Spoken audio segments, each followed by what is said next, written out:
अम्मा बाद औज़ु बिल्लाहि मिनश शैतानिर रजीम बाद हमज़ो सनाए रब्ब जलील वहदिये सलात वस्सलाम व सय्यद आलम आकाए दो जहां रहबरे इंस व जां शहंशाह कौन मकान हज़रत मोहम्मद मुस्तफ़ा मुश्तबा सल्लल्लाहु अलैहि व आलिहि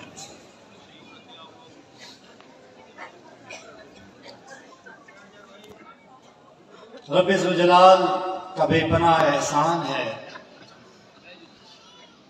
कि मालिकुल मुल्क ने आज फिर हमें यहाँ अपनी याद की तौफीक और मौका अता। आप पर अल्लाह ताला का करम और मेहरबानी है कि उसने आप सबको तौफीक दी कि आप दूर दराज से गौसुल उम्मत हजरत बाबा जी रहमतुल्लाह अलैह की याद में मुनक्किद इस कुर्से पाक में शामिल होने आए और आज इस मजलिस कुबरा शरीफ में जिक्र की इस महफिल में शामिल वमा तौफीक इल्ला। हाज़रीन मोहतरम, जिस अजीम हस्ती की याद मनाने के लिए, जिस अजीम हस्ती के एहसानों के एतराफ़ के लिए, खराज तहसीन के लिए आप आज यहाँ जमा हुए हैं, ये सारी मोड़ा शरीफ की और सिलसिला निस्बत रसूली की बहारें उन्हीं की मरहून मिन्नत है। एक अजीम शख्सियत, इमामुल औलिया, सही माने में तवक्कुल करने वाले, साबिर, शाकिर, मुर्शिद की बारगाह में वो जो हजूरी मुकाम होता है वो हासिल करने वाले एक बेमिसाल शख्सियत। आप पुराने खुलफा से उनके किस्से भी सुन सकते हैं, सुनते रहते हैं। निस्बत रसूली की किताब में भी बहुत से तहरीर हैं, अभी इलामा साहब ने भी आपको वाक़या सुनाया। लिहाजा बहुत सारे वाक़यात हैं जो बार बार रिपीट भी होते हैं, आप उन्हें सुनते भी हैं, लेकिन उनसे सबक हासिल करने की जरूरत है और गौसुल उम्मत की शख्सियत को समझने की जरूरत है।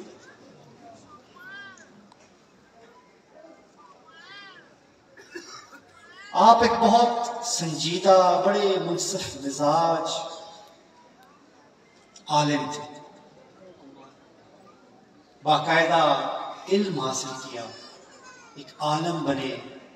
फिर जैसा कि आपको मालूम है, आप हमेशा सुनते आए हैं कि फिर उनको जुस्तजू आपके दिल में पैदा हुई है कि ये तो लिबास है, असल रूह की तलाश करूं।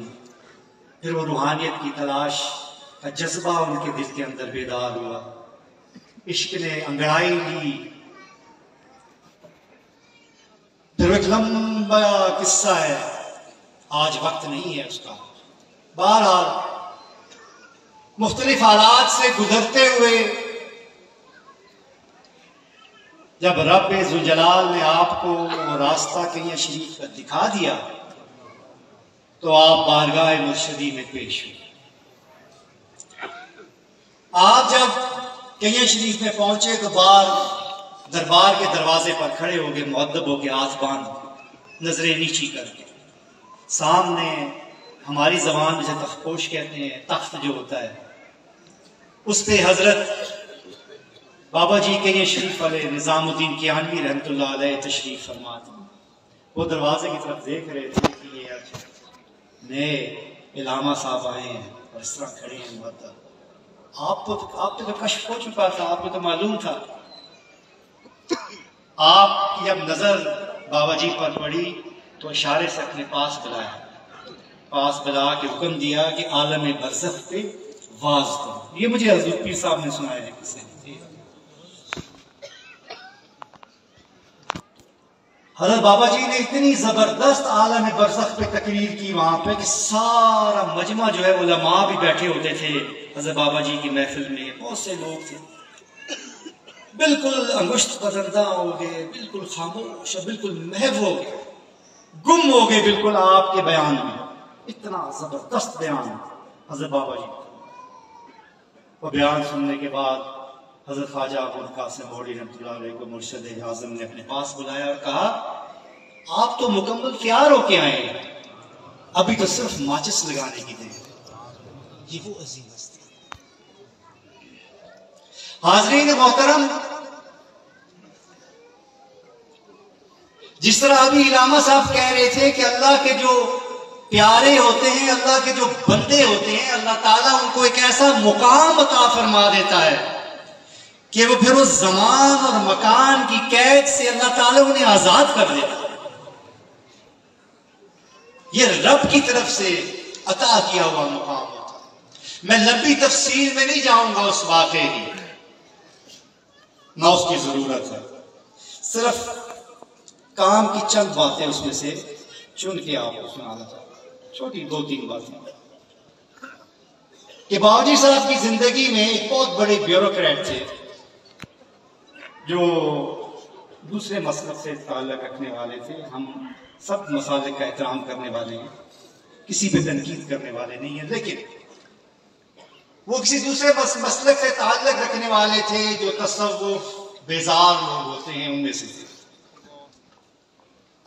वो हजूर पीर साहब के एक खलीफा के साथ, गालिबन पीर आफरुद्दीन साहब थे या हाजी सरफराज साहब थे, उनके साथ, क्योंकि वो भी ब्यूरोक्रेट थे, उनके साथ मोड़ा शरीफ में तशरीफ लाए और हजरत बाबा जी साहब की खिदमत अक़दस में पेश हुए।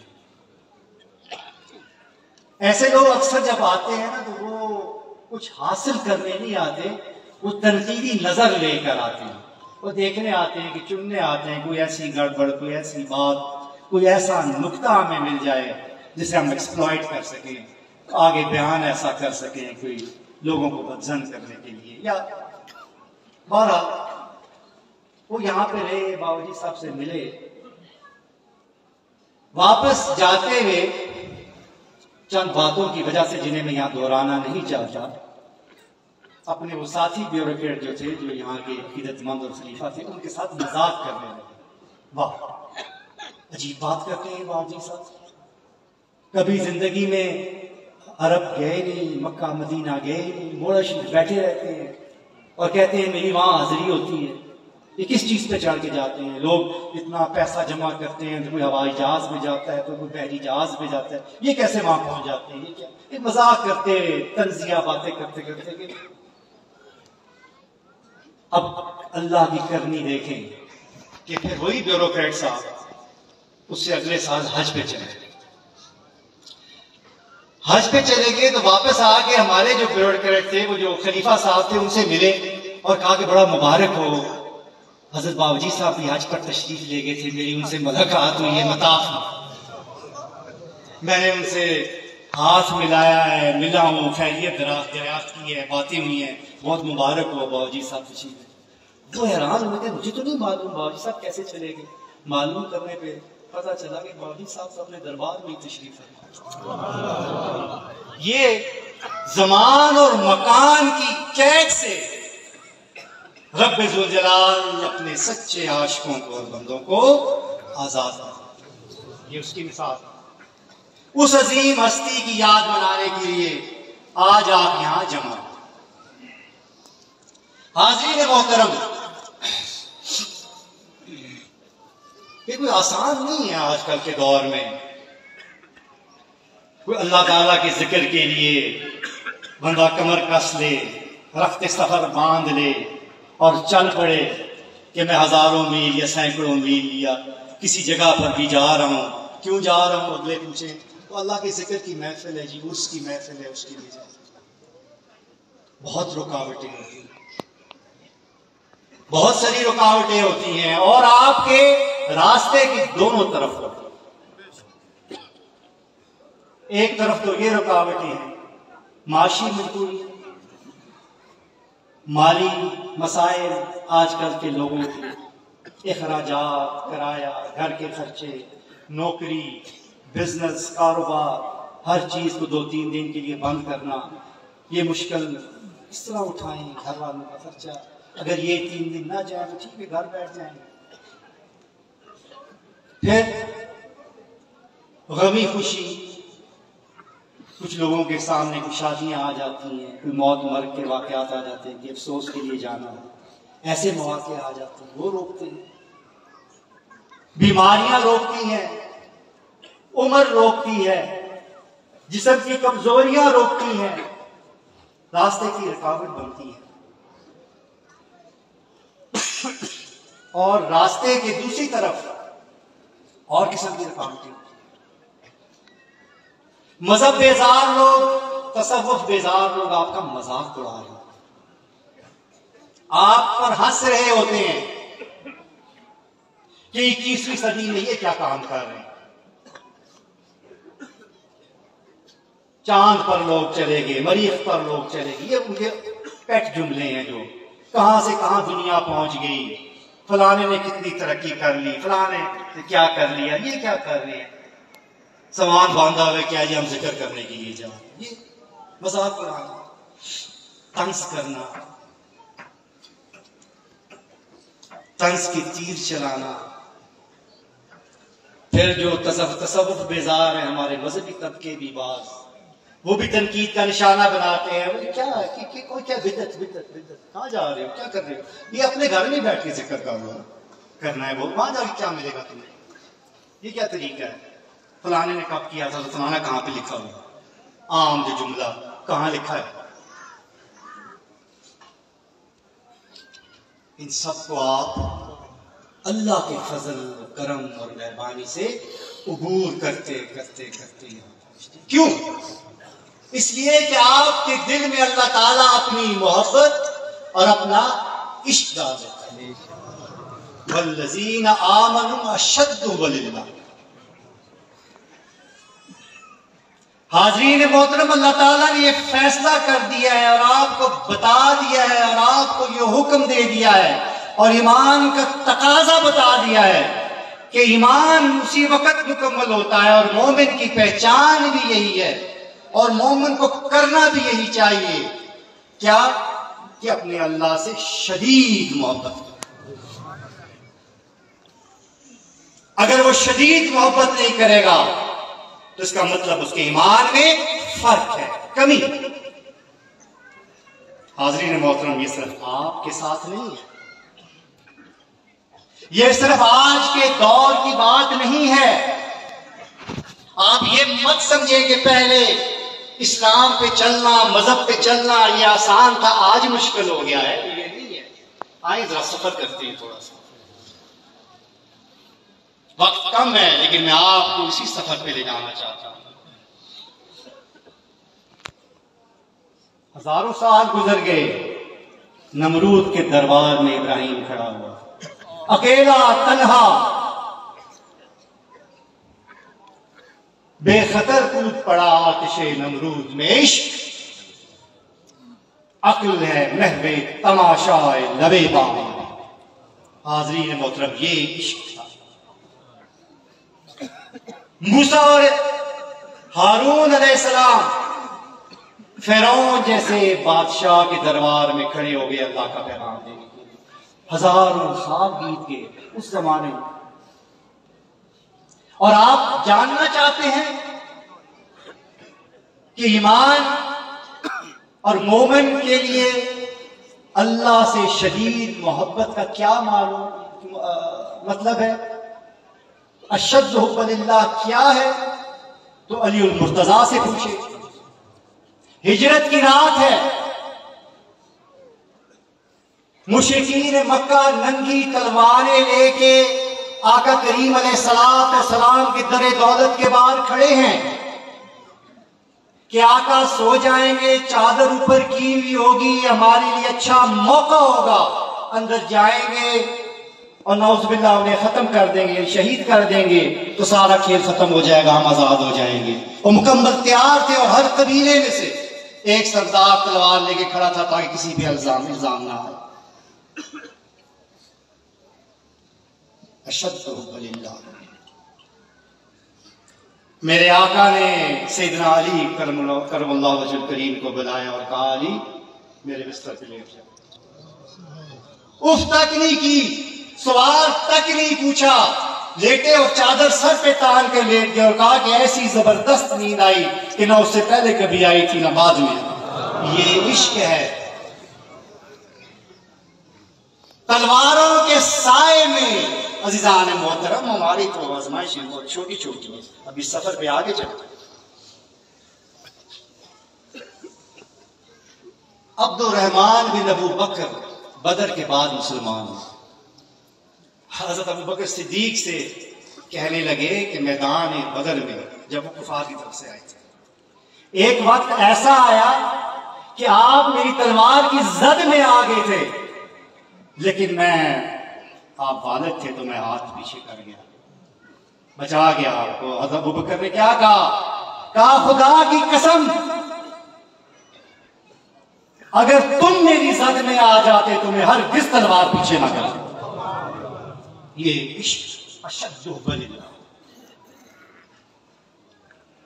हुक्म होता है सरवर कायनात की तरफ से कि गजवा आ गई है, मोमिनों को माल की जरूरत है, जिसकी जितनी तौफीक है ज्यादा से ज्यादा जमा करो। सब सहाबाए किराम, तमाम मोमिनीन, तमाम लोग अपने अपने हिस्से की खिदमत कर रहे थे, अपने अपने तौफीक के मुताबिक जमा कर रहे थे। सैयदना उमर ने कहा, इस दफा लगता है मैं जीत जाऊंगा अबू बकर से। अपना आधा माल घर में रखा और पूरा आधा करके अल्लाह की रजा की लेकर नबी करीम अलैहिस्सलाम ने पूछा, उमर कितना लाए हो? बताया कि या रसूल अल्लाह बस आधा घर वालों की छोड़ आए, बाकी सारा आधा आपकी खिदमत पेश कर दिया। फिर बारी आई सदीक अकबर की। पूछा, अबू बकर तुम अपने घर वालों के लिए क्या छोड़ के आए हो, कितना लाए? कहा, या रसूल अल्लाह अपने घर वालों के लिए सिर्फ अल्लाह और उसका रसूल छोड़ के, बाकी सब ने। अशद्दु हुब्बिल्लाह।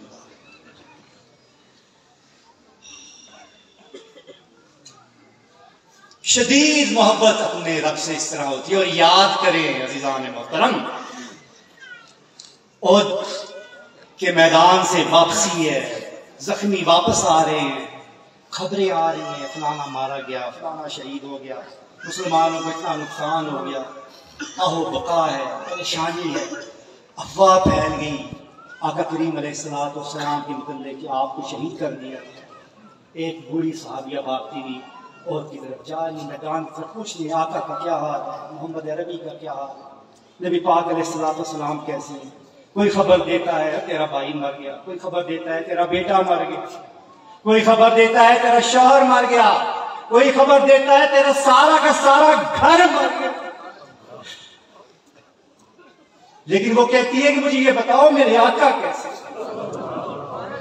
किसी ने बताया कि नबी करीम अलैहिस्सलाम खैरियत है, तो कह दिया अगर मेरे आका खैरियत से तो सब खैरियत। अशद्दु हुब्बिल्लाह। ये शदीद मोहब्बत अज़ीज़ान मोहतरम। अब जरा देखिए अपनी हमारी आजमाइशें क्या हैं। किसी ने ताना दे दिया या थोड़े पैसे ला दिए, थोड़ी मुश्किल हो गई, लेकिन हम अल्लाह से कहते हैं ना, अल्लाह की बारगाह में अर्ज पेश करते हैं कि या अल्लाह हमारी आजमाइशें, हमारे इम्तिहान मानते हैं कि छोटे छोटे, बहुत छोटे छोटे, लेकिन हम भी तो छोटे छोटे हैं, हम भी तो छोटे छोटे हैं, इसीलिए तो हमारी आजमाइशें भी छोटी छोटी हैं।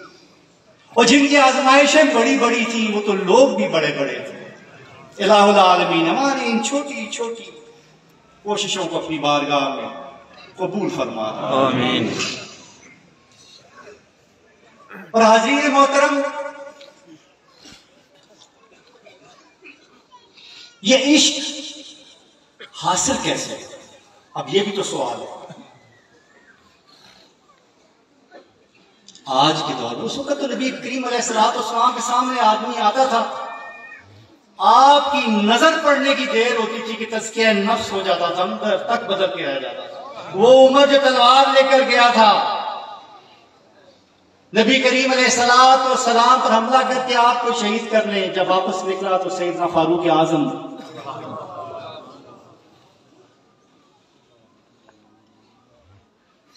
आपकी तो एक नजर इनायत इंसान का सब कुछ बदल के रख देती थी। अब हम क्या करें? तो हाज़रीन मोहतरम, रब को तलाश करना है, अगर उसके उसका इश्क चाहते हो तो बाहर इधर उधर ढूंढने की जरूरत नहीं, अंदर का सफर करो, अपने अंदर का सफर करो, अपने आप को पहचानने की कोशिश करो। मन अरफा नफ्सो फकद अरफा रब्बो, जिसने अपने नफ्स को पहचान लिया उसने अपने रब को पहचान लिया। जितना अपने आप को पहचानते जाओगे उतना अपने रब पर यकीन कामिल होता जाएगा। जितना रब पर यकीन कामिल होता जाएगा, जितना हक़्क़ुल यकीन हासिल करते जाओगे, इतना इश्क में आगे बढ़ते चले जाओगे, हत्ता कि अताअबुद जो मंजिल है वो हासिल कर लोगे और अपना माथा अपने रब के सामने जमीन पर, ये तुम्हें यकीन हो जाएगा मैं कुछ भी नहीं हूं, मैं लाशय हूं। इतनी बड़ी कायनात में मेरा रब अजीम है। जब उसकी अज़मतों का तुम्हें मालूम होगा, जब उसके एहसान अपने पर देखोगे, तो फिर खुद ब खुद उसके इश्क में गिरफ्तार हो जाओगे। मौलाना रूम से किसी ने पूछा था कि इश्क क्या होता है? उन्होंने कहा कि शमा जल रही है, उसके इर्द गिर्द 3 परवाने हैं। एक परवाना पास जाता है, उसको हिद्दत महसूस होती है, गर्मी लगती है तो वापस आ जाता है। दूसरा परवाना जाता है तो उसका पर थोड़ा सा जल जाता है, फिर वो वापस आ जाता है, कहता है बाकी बहुत गर्म है। अब तीसरा परवाना जाता है, उसमें कूद के जल के रात कहते हैं मौलाना रूम के बस वही तीसरा परवाना जानता है कि इश्क क्या है। ये है इश्क। अब इस इश्क की जो इस इम्तिहान से आदमी गुजरता है, आगे जाता है, तो उसे क्या हासिल होता है? जिस तरह भी इलामा साहब कह रहे थे कि जन्नत खुद चल के उसके करीब आ जाती है।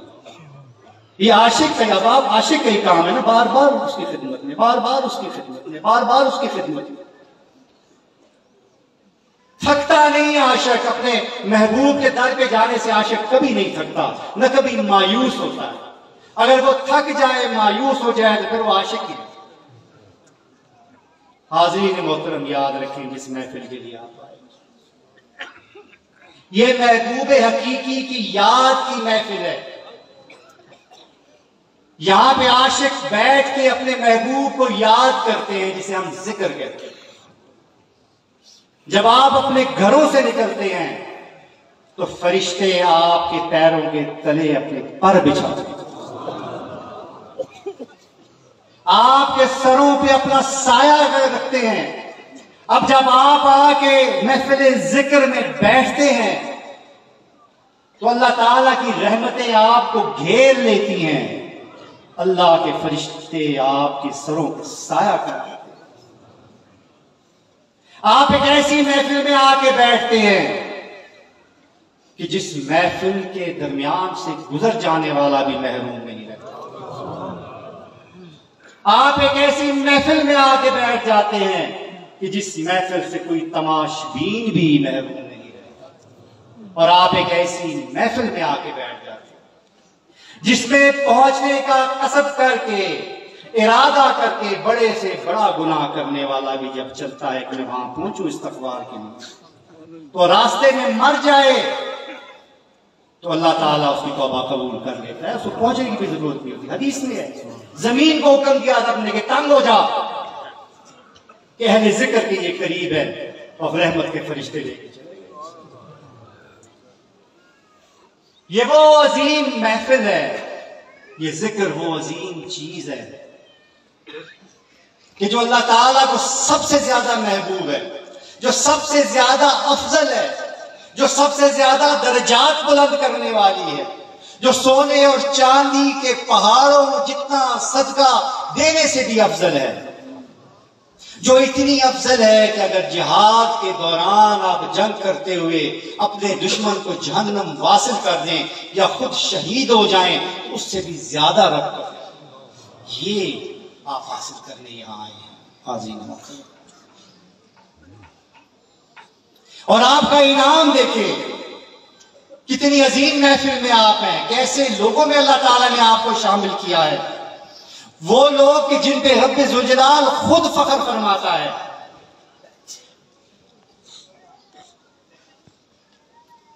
वो अजीम लोग कि क़यामत के दिन जिन्हें सोने के और नूर के मिंबरों पर बिठाया जाएगा, जिन्हें अल्लाह ताला अपने अर्श के साए में जगह देगा। वो अजीम लोग कि जो अल्लाह का जिक्र यहां महफिल में बैठ के कर रहे होते हैं, तो रब्बे ज़ुल जलाल उनका जिक्र वहां महफिल में कर रहा होता है। ये अल्लाह ताला ने आपको हजरत बाबा जी रहमतुल्लाह अलैह के सदके ये मुकाम अता फरमाया है, ये अजीम महफिल अता फरमाई है कि आप अपने रब की तवज्जो में आ गए। अल्लाह ताला की तवज्जो आपने हासिल कर ली है, और जो शख्स अपने रब की तवज्जो हासिल कर ले, मालिकुल मुल्क की तवज्जो हासिल कर ले, उसे भला और क्या चाहिए। हाज़रीन मोहतरम, ये वो महफिल है जिसमें बैठे हुए लोगों को, जिस तरह के अब्दुल्लामा साहब कह रहे, जिनकी दुआओं के साथ फरिश्ते आमीन आमीन कह रहे होते हैं, और रब्बे ज़ुल जलाल फरमा देता है उनके महफिल के बर्खास्त होने से पहले पहले कि तुम्हारे सारे गुनाह माफ हो, तुम्हारे गुनाहों को नेकियों में तब्दील कर दिया, अल्लाह ताला ने तुम्हारी सारी मुरादों को पूरा कर दिया। अल्हम्दुलिल्लाह, अल्लाह ताला ने आज के दिन हमें ये अजीम शान महफिल अता फरमाई। अब दुआ करें कि अल्लाह ताला अपने हबीब पाक अलैहिस्सलाम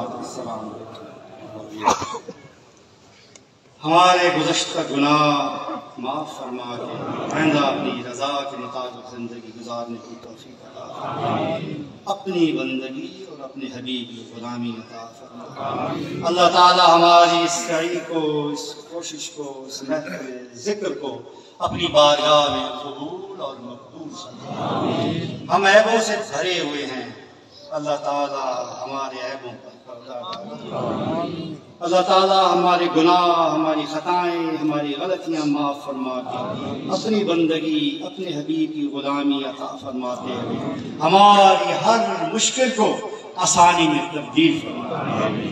अल्लाह ताला हमारे माँ बाप पर रहम फरमाए, उनकी सारी मुश्किलें आसान करे। जिनके माँ बाप फौत हो गए हैं, अल्लाह ताला उनकी मग़फ़िरत फरमाए, उनके दर्जात बुलंद फरमाए। अल्लाह ताला हमारे बीवी बच्चों को, हमारे अहल व अयाल को अपने हिफ्ज़ व अमान में रखे। अल्लाह ताला उन्हें हमारे आंखों की ठंडक और दिल का सुकून बनाए। अल्लाह ताला उन्हें ईमान अता फरमाए। अल्लाह ताला उन्हें नेकी की तौफीक अता फरमाए, बदी से दूर रखे। अल्लाह ताला हमारी औलाद को आपसी रंजिशों से बचाए। अल्लाह ताला हमारी औलाद को सिरात मुस्तकीम अता फरमाए। अल्लाह ताला हमारे दोस्त अहबाब को, हमारे प्यार करने वाले को, हमारे अजीज व अकारिब को, हमारे बहन भाइयों को अपने रहम करम और मेहरबानी के साए में रखे। जिन लोगों ने हमें दुआ के लिए क्या कहा है, अल्लाह ताला उनकी सारी तमन्नाएं, मुरादें पूरी फरमाए कि अल्लाह ताला की बारगाह में किसी चीज की कमी नहीं। अल्लाह ताला हमारी इज्जतों की हिफाजत फरमाए। अल्लाह ताला जिल्लत और रुसवाई से बचाए। अल्लाह ताला बेइज्जती और बदनामी से बचाए। अल्लाह ताला शर्मिंदगी से बचाए। अल्लाह ताला हमारा शर्म पर्दा रखे, इस दुनिया में भी और आखिरत में, अपनों के सामने भी और गैरों के सामने। अल्लाह ताला मालिकुल मुल्क, कायनात के तमाम खजानों का खालिक भी है और मालिक भी है। उसके खजानों में किसी चीज की कमी नहीं, वो जिसे चाहे बेशुमार अता फरमाए। अल्लाह ताला हमारे दामन को भी बेशुमार नेमतों से भर दे। अल्लाह ताला गनी फरमाए, अल्लाह ताला माल माल फरमाए, अल्लाह ताला बेशुमार बेहिसाब अता फरमाए। अल्लाह ताला मखलूक में से किसी का कभी भी मोहताज नहीं, ना हमें, ना हमारे अहल को, ना हमारे प्यार। और जो कुछ उसने हमें अता फरमाया उसकी हिफाजत की रब्बे जुल जलाल ने, क्योंकि हम कमजोर हैं, ना कुछ हासिल करने के काबिल हैं, और जो हासिल हो जाए उसकी हिफाजत के काबिल भी नहीं। वही जात अता करने वाली भी है, वही जात हिफाजत करने वाली। अल्लाह ताला अपनी रहमतों और बरकतों का नुज़ूल फरमाए, अपनी बरकतों का नज़ूल फरमाए हमारी जिंदगियों पर, हमारे आमाल पर, हमारे अहले खाना पर, हमारे अजीज व अकारिब पर, हमारे दोस्तों पर। अजीज़ान मोहतरम, रब्बे ज़ुल जलाल की बारगाह में आज दुआ करें कि मशरिक से मगरिब, शिमाल से जनूब, आका करीम अलैहिस्सलातु वस्सलाम की उम्मत तकलीफ में, कहीं गजा और फलस्तीन, कहीं लेबनान, कहीं कश्मीर है, कहीं रोहिंग्या के, बर्मा के मुसलमान, और इसी तरह जगह जगह जगह जगह हमारे मुंतशिर होने की वजह से, हमारे इंतशार की वजह से, हमारे आपस में दस्तो गिरेबा होने की वजह से लोग तकलीफों में। इलाहुल आलमीन उन पे अपना रहम करम और मेहरबानी फरमा। इलाहुल आलमीन अपने हबीब की उम्मत की नुसरत फरमा और उसके दुश्मनों को ज़ेर फरमा। हाज़रीन मोहतरम, दुआ करें कि अल्लाह ताला हमारे दुश्मनों को शर्मिंदा कर, हमारे प्यारों को रहम कर, हमारा दिफा और हमारा तहफ़्फ़ुज़ फरमाए, हमारे आगे भी और हमारे पीछे भी, हमारे सोए हुए भी और हमारे जागते भी, हमारी मौजूदगी में भी और हमारी गैर मौजूदगी में, क्योंकि हम जहां नहीं होते, हम जहां नहीं होते, हम जो नहीं सुन सकते, जब हम सोए होते हैं, इलाहुल आलमीन तू जाग, तू वहां मौजूद होता है, तू सब कुछ सुन रहा होता है, तू ही हमारा, हमारे अहल वयाल का, हमारे प्यारों का दुश्मनों को शर्मिंदा कर।